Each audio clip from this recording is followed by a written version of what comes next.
They didn't lose the technology. They were told to stop. Apollo 18, 19, and 20 were canceled. Like, the hardware was already built. The rockets existed.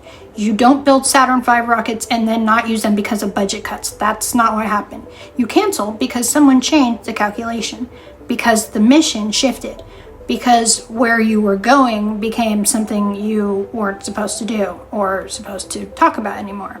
And Don Pettit, the NASA astronaut, didn't say, we forgot how to go back. He said, we destroyed that technology. Destroyed. Like, sit with that word for a second. You don't accidentally destroy something. You destroy things that you're not supposed to have anymore. So for 54 years, every single astronaut who goes up stays in low Earth orbit, 250 miles up every time. Like, there's a fence that nobody's acknowledging or something.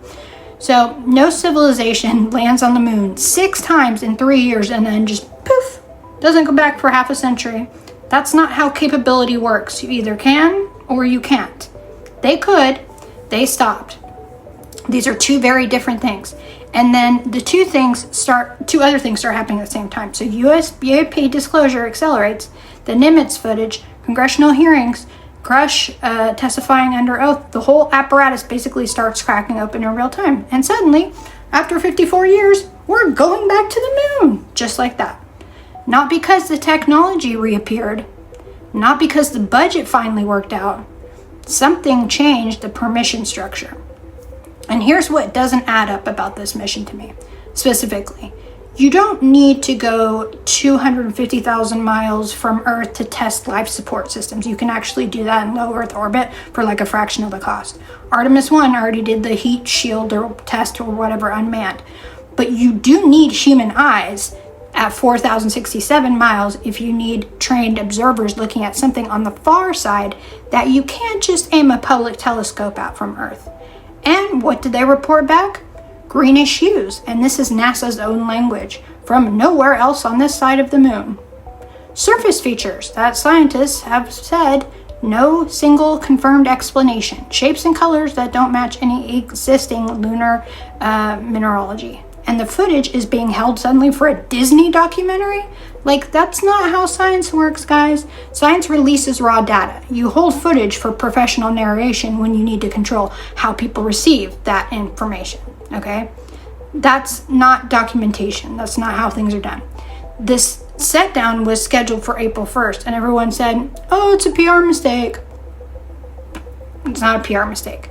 It's insurance. If anything extraordinary comes out, like an image, a crew comment, data anomaly, the date is the cover. It was April Fool's Day. You can't take that seriously, right? That's what they would say. This is a very old technique. You don't bury the signal. You surround it with so much noise that anyone who points at it sounds crazy for doing so. And that's what they're doing. And here's what I'm seeing, and I want to be clear. This is my read. This is Psychic Kirsten's reading. This is the transmission layer, but this isn't the document and fact layer. But this wasn't a science mission that went to the moon and took pretty pictures. This is the opening move of a managed disclosure sequence. The crew went to go look at something very specific. They confirmed it. The green coloration, the unidentified geometry. That's not just curiosity. That's the first breadcrumb in a trail that somebody already mapped out.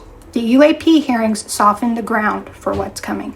The executive orders cracked this classification wall. And Artemis 2 put human eyes, credentialed, controllable, deniable on what satellites had been quietly photographing for decades.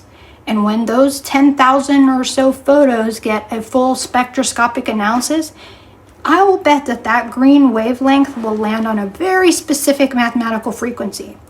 And if those surface features have encoded geometry that doesn't come from any natural process, because that's not a mineral deposit, that's a signature. And somebody, besides me, already knows what it says.